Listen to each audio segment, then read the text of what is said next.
Hello knitters, Barbara Benson here. I'm an independent knitwear designer who also likes to make knittertaining videos here on my YouTube channel, Watch Barbara Knit. And sometimes maybe educational or informative. I try to be entertaining, but I don't know that I always succeed. Today, what I wanted to talk to y'all about is the design process, the knitwear design process, and more specifically, my knitwear design process. I can't necessarily speak to how everyone else does it because from what I've gathered from talking to other designers, everybody has their own process, but I thought I'd let y'all have a look behind the scenes or a little sneak peek or whatever as to what I do, the steps I go through to develop a design. And now, a lot of designers will do sketches. Sketching is apparently a big part of a lot of a designer's processes. And they would say that like their first step is sketching. And I'm going to say right now, I don't sketch. I barely sketch at all. It's not something I can't draw. I cannot draw at all. So it's not part of my creative process to sketch really at all. I tend to start, the impetus behind most designs is a yarn. I typically start with yarn. Every once in a while, I'll have an idea that I do draw out, or I'm like, ooh, I want to try to do this thing. And I'll start from a concept. So usually the impetus is either a concept or a yarn. Like this shawl here, the concept was, can I move the lace from the trim to the neckline? As opposed to a traditional shawl that is, lots of solid and lace on the bottom. What if it's lace on top and solid on the bottom? Or something simple like a concept, a puzzle, a challenge, something I want to try to do that's a little out of the ordinary. Or a yarn I fall in love with. I find a yarn I like, I want to do something with it. What can I do with this yarn? And so then I actually will start swatching with that yarn, which, I kind of jump directly into knitting, and swatching really is a huge, huge part of my design process because it's how I get to know a yarn and find out what it likes. Frequently, I don't even have an idea of what the end product is going to be. I don't know if it's going to be a cowl or a shawl or a hat or whatever. It's just that I know I want to make something with this yarn. And again, as I said, sometimes I do know, I want to try to make a shawl with X detail, and those are kind of the two base places where I start. And the show and tell I have for you when I talk about swatching is I wanted to show you, the easiest for me to access was the box of swatches from my bulky yarn book, Big Yarn Beautiful Lace Knits. So here is one pile of swatches from the book. And then here is another pile of swatches from the book. These swatches are all stockinette. That's all that they are stockinette swatches because you need to have a stockinette gauge. And so I do separate stockinette swatches, and you can see, like, here's one. And sometimes they're knit in the round, so they have these little, I just have these little tiny, hey, it's kind of like a little wrist thing. You can notice how well I weave in my ends when I'm swatching. So I have all these swatches, and what it is simply to find out how that yarn performs in stockinette, and so I can give an accurate gauge. There's another in the round one. So I have a bunch of those. And then these, the first pile I showed you, this Gigantor pile, are all concept swatches. They're me taking and putting the stitches together in ways so to see if they're going to work the way I want them to. I'm going to show you one. This one's the most ridiculous swatch I have. This is the swatch. It's a swatch for the blanket that is in my book. This swatch took an entire skein of the yarn. It's the center panel. You'd recognize it, and it was because the repeat of the motif was it was huge. So this is a swatch. This is me, and also it's blocked because I wanted to see how this yarn reacted to the steam heat blocking. And also, while I really loved this yarn, the color I thought was really amazing, you can see that the pattern doesn't really show up as well in it, which is taught me something, and I learned from the swatch, and that's why the one in the book is actually in like an off-white so that the detail would photograph. But this is one of the hugest, probably the biggest swatch I've ever made. But then there's like this one. This is from Shoot the Moon, and this had a structural, and this is to make sure that the repeat, and essentially this is the entire shawl. It's just that the section repeats and repeats and repeats and gets bigger and bigger. So I have all of these swatches that are going through and working through ideas and concepts and seeing how you know what, I honestly think this one never became anything. This is just a swatch of this is a failed swatch, actually, I think. Yeah, this swatch did never really become anything. This, you can see the scarf. This was me trying to get the balance right because I need visual. I can think it so much. So swatching, I cannot overestimate how much swatching plays a part. Ooh, I got another giant one I can show you. This is for the vest. This is essentially the vest in miniature. This eventually became, this little stockinette was the center panel, but to make sure that all the pieces put together. So this kind of swatching is very integral to my design process. So I've selected a yarn and I'm working with the yarn. I usually refer to stitch dictionaries and work through, does it like lace? Does it like cables? What does it really respond to? And once I have an idea of that, I then make a bigger swatch and work through what can I possibly make out of this. Looking at the swatch, does this swatch look like something that would make a nice fingerless mitt? Does it look like it would make a nice shawl? Any of these kinds of things that I'm thinking about. So that's when I start with yarn, and then the yarn sort of tells me what it wants to be, and the combination of the yarn and the stitch tells me what it wants to become, and then it starts becoming something. And then other times I start with, I know I want to make a shawl, like with the mystery knit along that I did. It's like, I need to make a shawl. It needs to have distinct separate stages, and how can I move us through these stages? So there's a lot of, I think at its base, every single pattern is me solving a puzzle of one sort or another.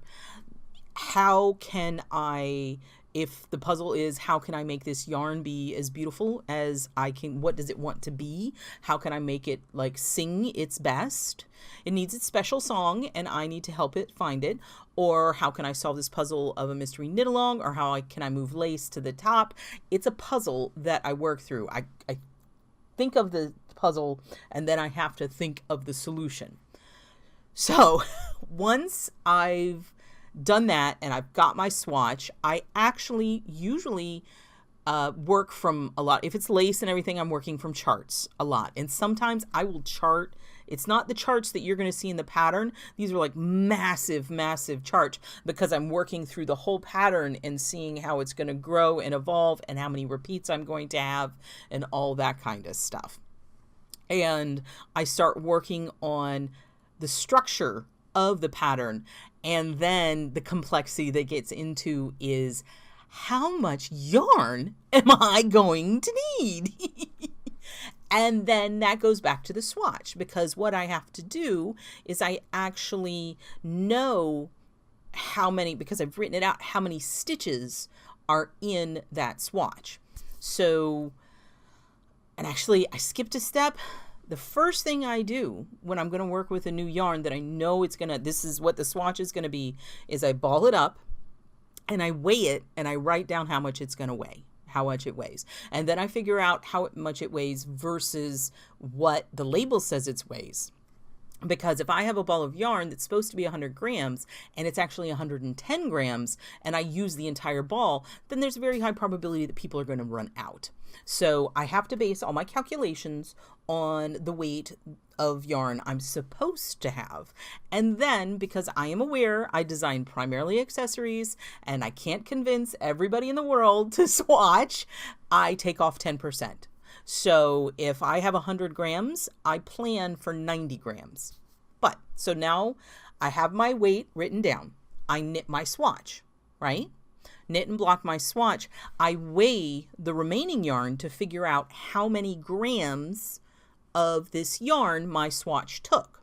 I do the math to figure out how many stitches are in that swatch. And then I take the number of stitches in the swatch and how many grams that took, and I do more math and figure out how many stitches per gram I get in that particular pattern and that particular gauge. From that point, I can plan forward, okay, in my 90 grams of this yarn, I can get X number of stitches because I know how many stitches per gram I get. And then I multiply that by 90 grams, and here's how many stitches in total I have to work with to plan this pattern.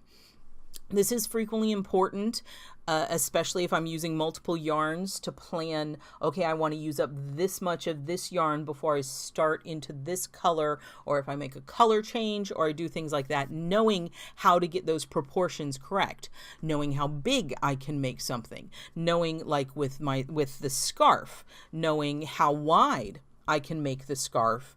And because if I make it too wide, is it going to be too short based on the amount of yardage? Because another thing I really try to do is not make people buy an extra ball of yarn just for like 10 yards. I try to keep the patterns within a reasonable range. If I'm going to do a 2 skeiner, I want to use most of that second skein. And actually, it's funny. So this swatch had stockinette on this side, and it ended up actually having ribbing, so it did change from this. That's kind of funny to see. I distracted myself. So math, there's a lot of math, lots of math. I have my charting software. I also use Excel a lot, and I will literally make a big long column where it's like row 1, and I'll have how many stitches, like in shawls, how many it increases, and I will actually take the Excel spreadsheet and write all the formulas so that I know exactly how many stitches are in each row, and then have a running tally of how many stitches, and I'll pull it all the way down and figure out, okay, this is the maximum number of stitches, these are how many rows I can have in this pattern. So there's a lot of math involved. So once I figured all that out, I then start knitting the pattern. I usually have it in chart form, and I'll type out some written instructions, but I always have a pencil and I have an idea of what's going to happen, and I start knitting. And when I have to make changes in the process, or if something I'd planned didn't work quite the way I wanted to, I will make all kinds of notations about what I'm doing. Like what I was talking about, color changes. I frequently have a scale with me, and I'm weighing it as I go along, because I need to figure out how much yarn I'm using. Frequently, that'll be like I'll knit a row and then weigh it, and then in another row and find out how much yarn I have and how much yarn that row took, etc., etc. And so then I've written all those notes, and I have finished the pattern. And then, so I have my notes and I have my pattern. And from there, once the sample is completely knitted, I block it. And then it's funny, when I block something after it's dry, the first thing I do is wad it up and then smooth it back out. And then I kind of cram it in a bag or something, or drape it over my mannequin. I let it hang out for a while because I'm not going to measure my gauge and all of that information off of a freshly blocked project. and get measurements off a freshly blocked project, because things are going to pull in. You got to give it a little time. So it usually sits for about a week. And during that time, I'm writing the pattern. Now I have a layout and I work in Adobe InDesign, the Adobe Cloud, and I have a format. So I have to type everything in. For sometimes if I've worked in a Word document, I'm just pulling it over, but I have to translate my notes and how what I thought I was going to do is different from what I actually did. And I have to write that pattern in a way that y'all can follow, because a lot of times my notes don't make a whole lot of sense to anyone but me, because I have notation and I can see what I've done, but no one else could follow it from those notes.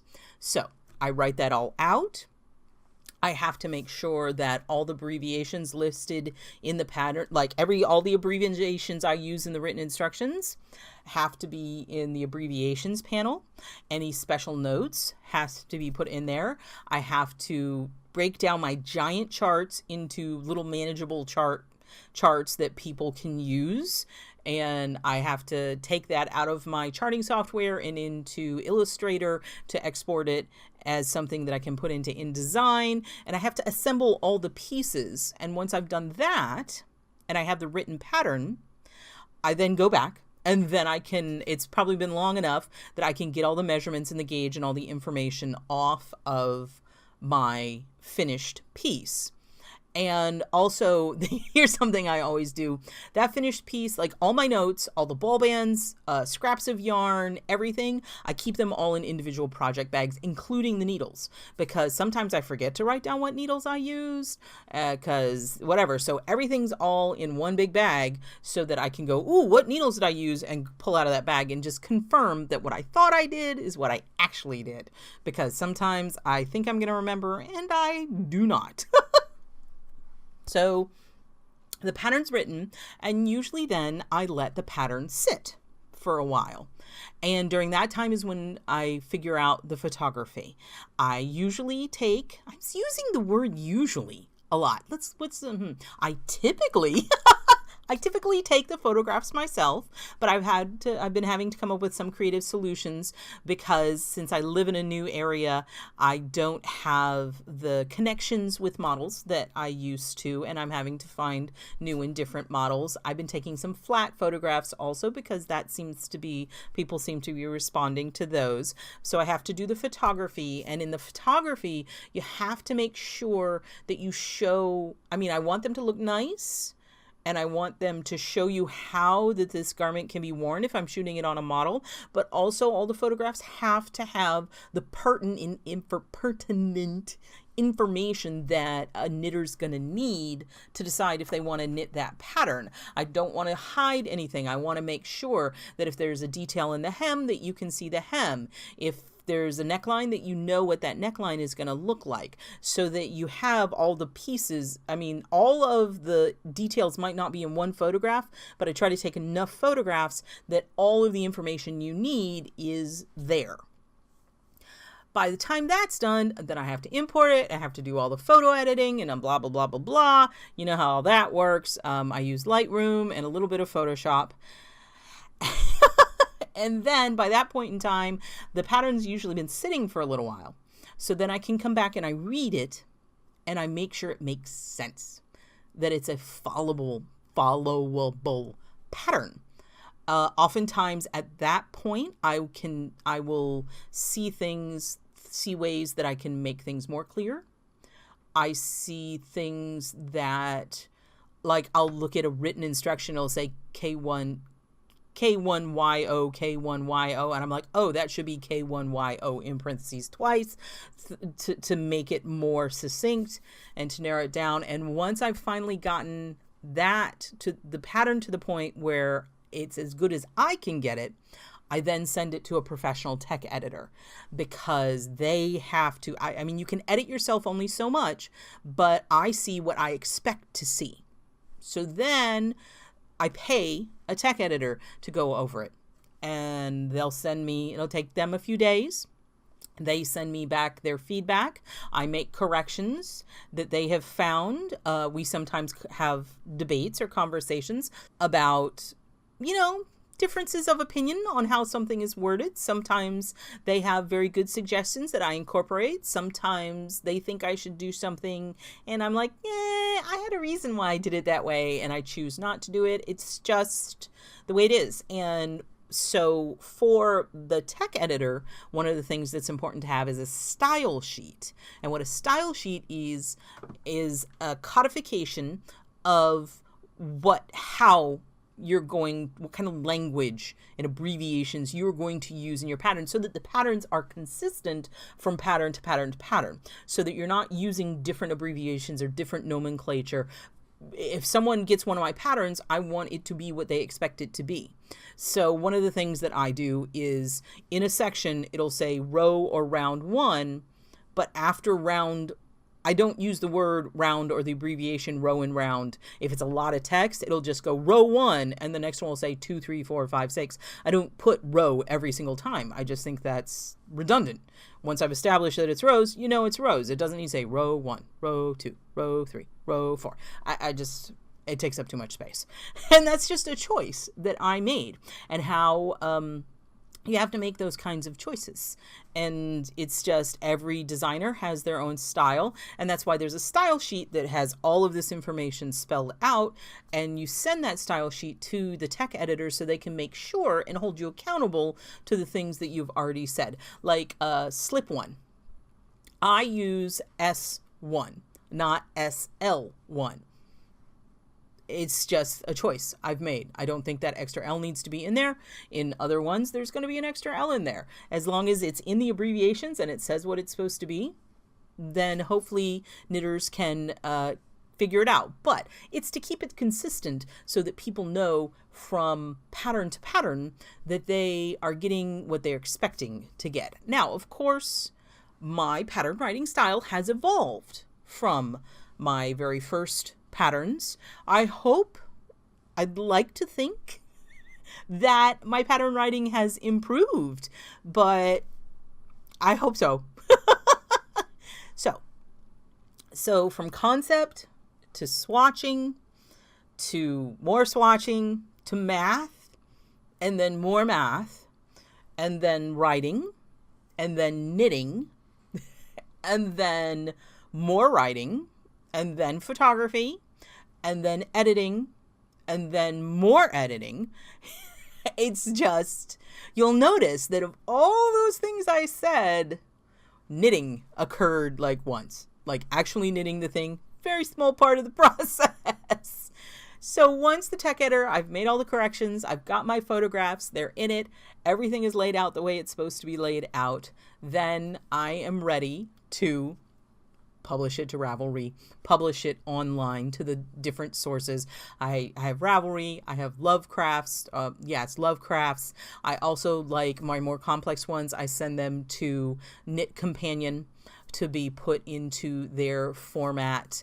And from that, and you would think, hey, we're done, but not so much, because you have to enter like the different digital formats. Both Ravelry and Lovecrafts have entry. You got to put in all the information, and you have to do tags, and you have to get everything named. You have to get all that figured out, and then have to upload the photographs, which sometimes take a little bit of time depending on how fast my internet is going at the time. And then for me, I then have to make a pattern tour video. And when I release it, I always make a newsletter announcement. If I have a newsletter coming out, I put it in that, or I'll do a special announcement. And if you subscribe to my newsletter, whenever I put out a new pattern, my newsletter subscribers get a discount code that is good for them to get a discount on my new patterns. So if you haven't signed up for my newsletter, that might be motivating to click that link in the description below so you can sign up for it. And then you have to do, so I have to upload it to YouTube. I have to do a newsletter. I have to do an Instagram post. I post it to my Facebook group. I post it to my Facebook page. I have to post it to Ravelry in the Ravelry forums. Pinterest happens sometimes. I'm kind of lazy about Pinterest. I probably should get better about it. So there's the whole launch and promotional part of it. And so it really, knitting is a minor, like a small, I mean, knitting's obviously the important part of it, but it's a small element of the entire design and independent publishing process.